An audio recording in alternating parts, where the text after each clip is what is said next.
Tirahin mo siya, pigain mo. Konting Quran, ha? Oo, sige po. Pigain mo. Oh, sige.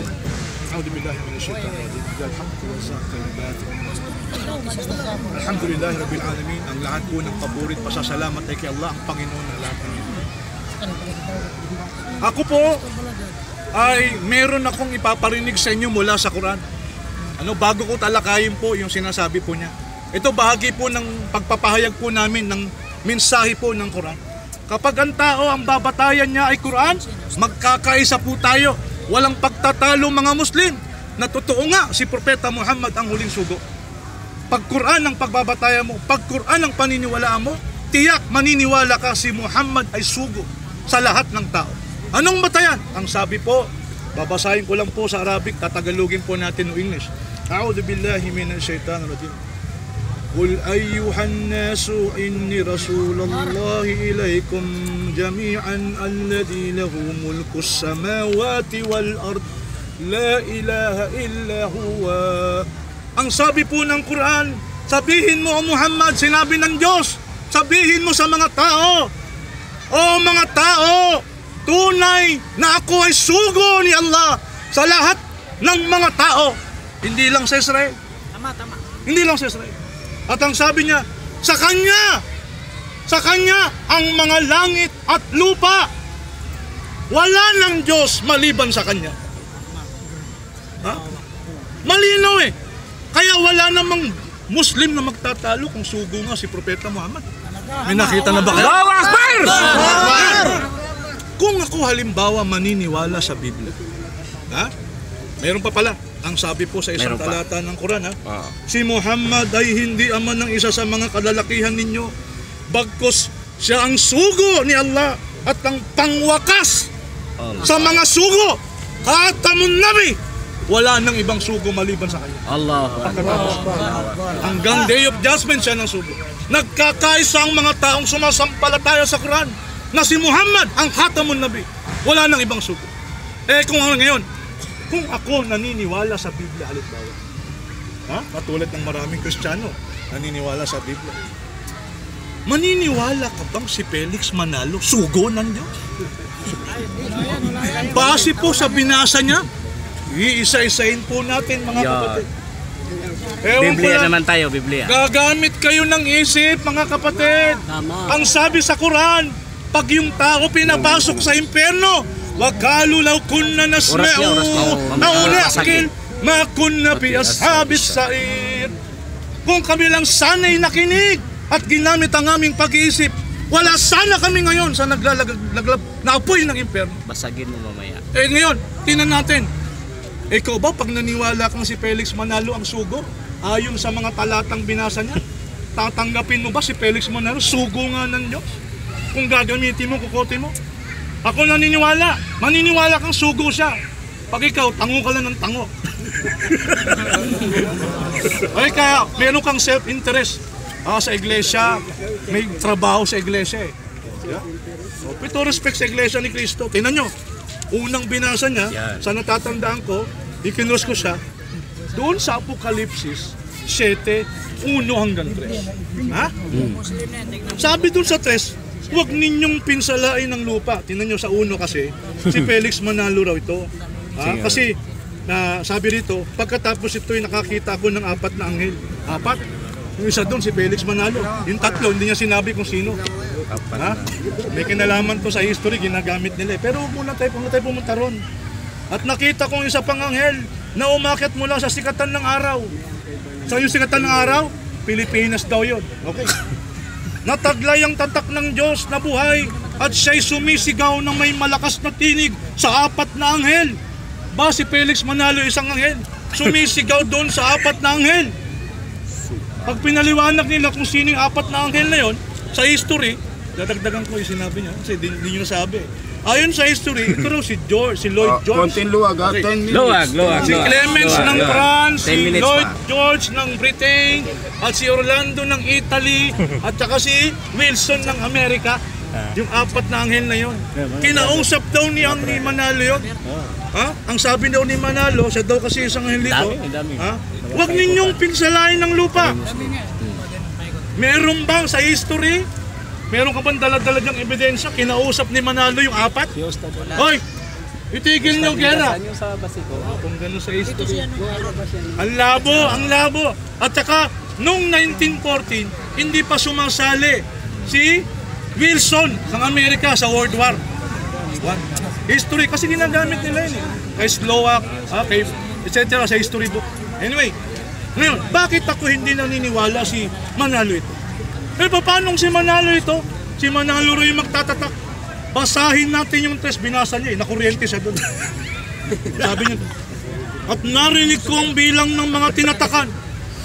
Ilan? 144,000. Sabi niya may kama, natural may kama. Kasi ito kapansamantala. Bakit? Kasi may sasabihin kang may kaugnay doon. Di ba? Ilan? 144,000. Itong tanong ko sa iyo. Si Manalo ba nagtatak ng 144,000 na tao? Sino yung 144,000? Biblical facts tayo ha. Biblical facts. Ano talaga nakasulat? Yung 144,000 na yun na tinatakan. Sino? Tinatakan mula sa bawat lipi ng mga anak ni Israel. Sabi mo, Pilipinas. Sino yun? Sa lipi ni Juda, 12,000. Sa lipi ni Ruben, 12,000. Ni Gad, ni Aser, ni Naphtali, Manasseh, Simeon, Levi. Alam mo, Director, Israel kanina pa to to, eh. ah. Sandali po. May oras.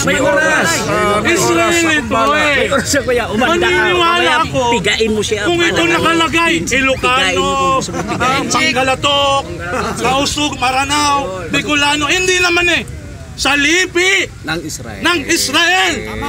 Yun ang mga tinatakan. Ilan? 144,000. Hindi na si Manalo.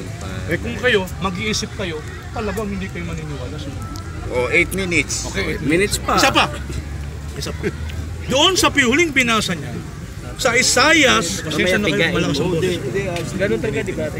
Dito po sa isang talata ng Isaias, sabi niya kasi 5:43-5:6, huwag kang matakot.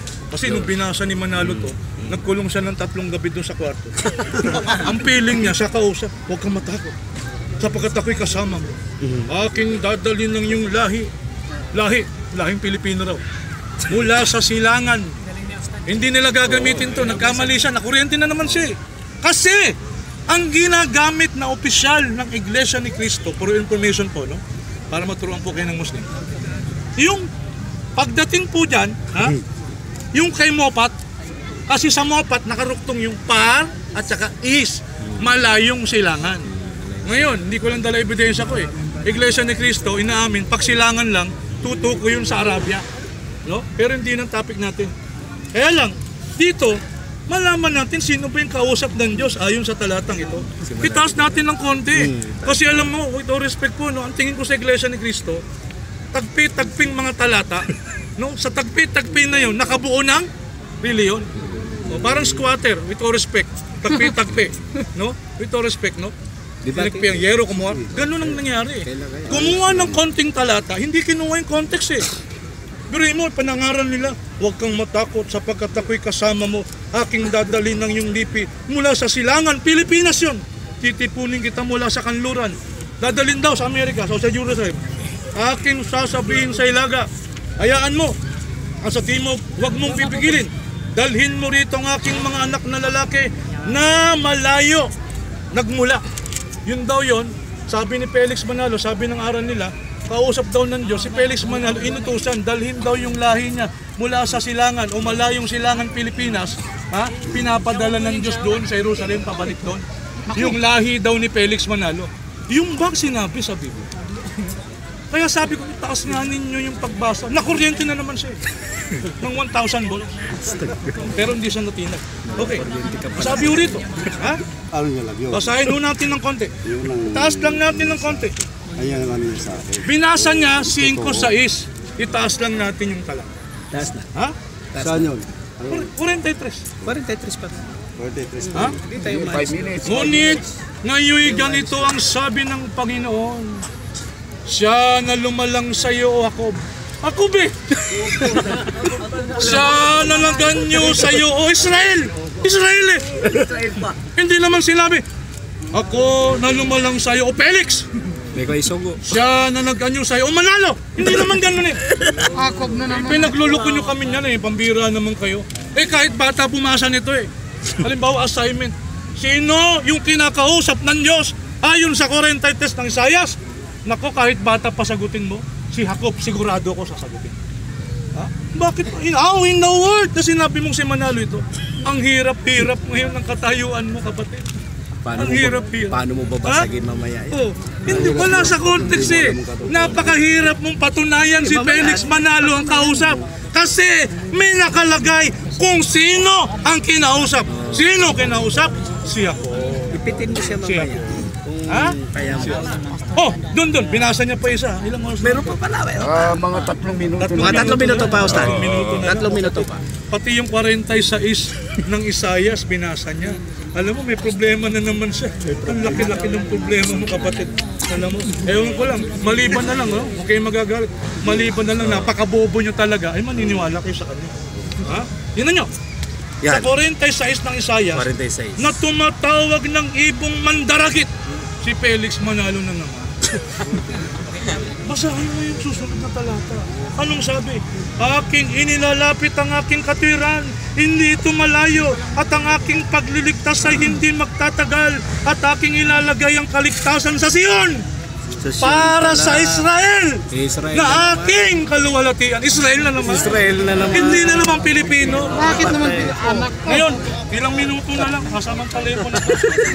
Tira ng tira. Alam nyo, Kaya Mamaya, pigain mo yun.